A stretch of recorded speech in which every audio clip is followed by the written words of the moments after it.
Take your videos from looking like this to this, all with proper lighting. We're going to walk you through all the professional lighting you need if you're doing a 3-point setup with a key light, fill, and hair light, or if you're needing to stay in a certain budget, we're going to show you how to get a professional look for YouTube or other video content with just a single light as well. Let's jump into it.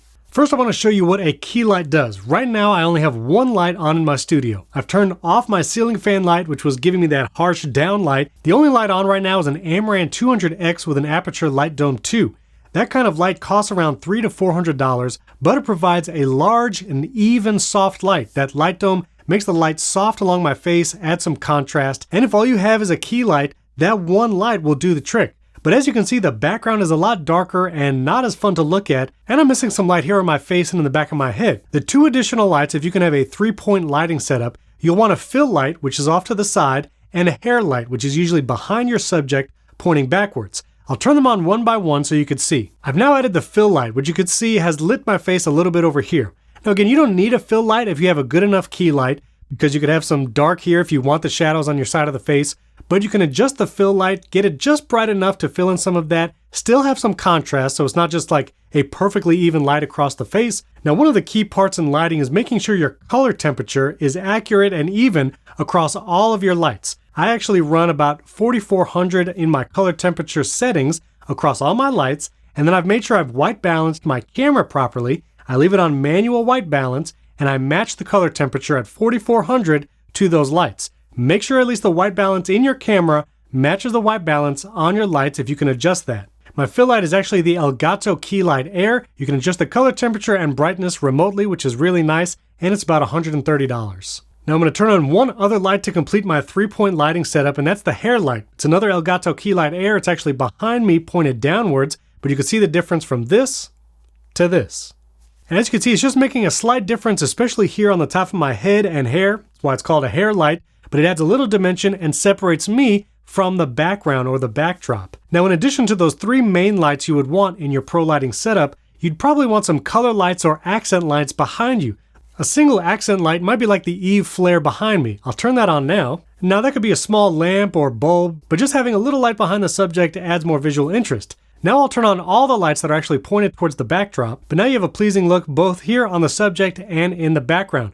We'll put links to all of those lights that I'm using behind me to get that colored look. I can change that to various different colors so I can get different looks here in a single space. Now if you're not able to get that 3-point lighting setup or even get a big key light with a light dome, you can actually just use one small light and it will still make a big difference for your video. This is actually a SmallRig LED light. You can get it on Amazon for around $50. It's pretty small, which is nice, so it's portable as well. Has an on-off switch, you can recharge it with USB-C, but you can also change the intensity and color temperature even of this little light. And it even comes with the silicone diffuser that goes over the LED panel to help get a little bit of a softer look. I'm actually going to mount the SmallRig light to a stand, turn off my main key light, fill, and hair light, so you can see what just one light can do in this space. So here's the studio with just my background lights on, no key, fill, or hair light, and I'm going to turn on the SmallRig light, and that is just the SmallRig light off to the side. That's actually at 100% brightness.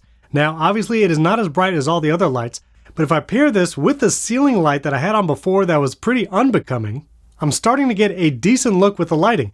This provides enough fill light and shine onto my face so that top-down light isn't so harsh.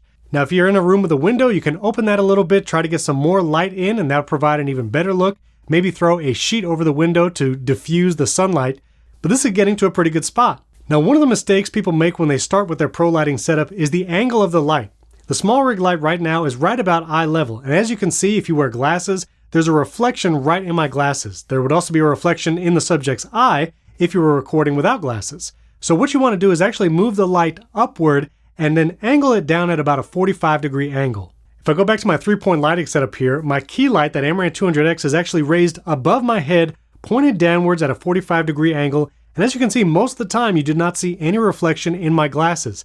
Plus having that large softbox really helps. We'll put a link in the video description to a set that's about $50. You get an LED color temperature adjustable light with a pretty good sized softbox, and honestly for a budget light can actually do wonders in a small space. Now when you're mounting these kinds of lights, if you have a rolling stand, we'll put links in the video description, then you can have a really flexible setup where you can roll the light around to different locations. Or if you're in a more permanent setup like this studio, I've actually mounted this light to the wall using a Neewer arm. We'll put a link in the video description to that. And if you'd like to see how I mounted all these lights and built the studio, you can watch a full tour at the link in the video description or clicking above. For your fill light, you could put that on a stand as well. I've actually mounted it to the desk using one of these arm clamps. I can still move it around, but keeps it semi-permanent and still slightly adjustable. Or again, in a more permanent setup, you can do like what I've done with the hair light. I've used a small arm here to mount the hair light to the wall. I actually have all of my lights on smart plugs, so I can turn everything on just with a scene. I can command my smart home assistant to do a certain color. All the lights turn on, colors change, and this hair light, fill light, and key light turn on as well. When it comes to intensity, if you have lights like the Amaran 200X, try to run them at lower intensity at first. For all of my lights, my Elgato Key Light Airs and my Amaran, they're actually around 15 to 20% intensity.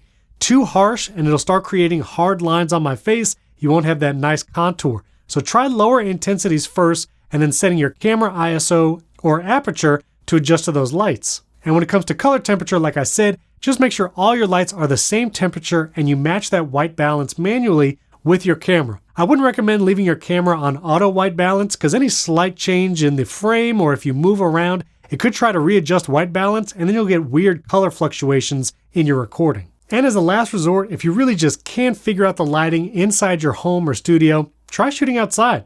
We have a whole video talking about shooting outside, we'll link below. But if you can find a nice place outside that is quiet, that's one of the challenges of being outside, lots of noise or street noise.